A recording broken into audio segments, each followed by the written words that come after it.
Amis internautes, frères et sœurs, bonjour, bonsoir. Jeudi lundi 20 février, vigile nous pour titre, je mettrai inimitié. Je mettrai inimitié entre toi et la femme, entre ta descendance et sa descendance. Genèse 3, verset 15.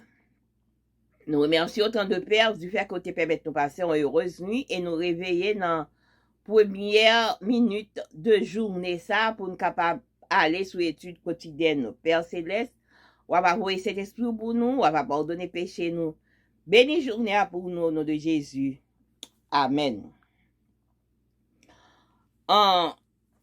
Vladimir Polanco, auteur vigile là, il a parlé avec nous.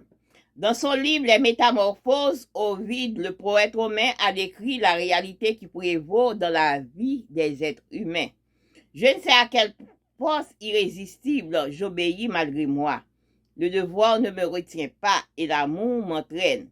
Je vois la partie le plus sage et je l'approuve et je suis le plus mauvais. Plusieurs décennies après, Paul écrit et présenta une image similaire dans Romains 7, versets 15 à 24. Dans cette section contestée d'une de ses plus célèbres épîtres, utilisant la première personne du singulier, Paul déclare « Je ne fais pas ce que je voudrais faire, mais je fais ce que je déteste. Le désir de faire le bien existe en moi, mais non la capacité de l'accomplir. » Verset 18. « Je ne fais pas le bien que je veux, je fais le mal que je ne veux pas. » Verset 19. « Au fond de moi-même, je prends plaisir à la loi de Dieu, mais je trouve dans mon être une autre loi qui combat contre celle qu'approuve mon intelligence. Elle me rend prisonnier de la loi du péché qui est en moi. » Versets 22 et 23. Enfin, convaincu et angoissé, il déclare « Malheureux que je suis, qui me délivrera de ce corps de mort ?» Verset 24. L'homme de Romains 7 reste, sans le vouloir, lié à une amitié intime et inattaquable avec les puissances du péché, qui l'oblige à céder à ses penchants pécheurs les plus grossiers. Un personnage typique qui veut faire le bien, mais qui finit par faire le contraire. Maintenant, au verset 25, il rend grâce à Dieu pour Jésus-Christ. Et dans Romains 8, verset 1er, il proclame qu'il n'y a pour lui aucune condamnation. Que s'est-il passé entre le chapitre 7 et le chapitre 8?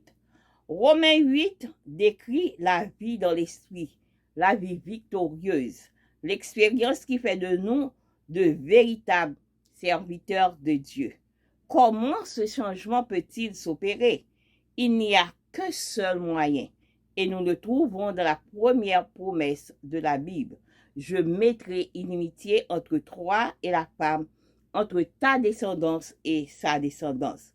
L'homme de Romains 7 et nos vies mêmes déclarent sans embâche que nous sommes des amis de Satan et que nous n'avons pas la force de rompre cette amitié. C'est pourquoi Dieu nous promet, je mettrai inimitié.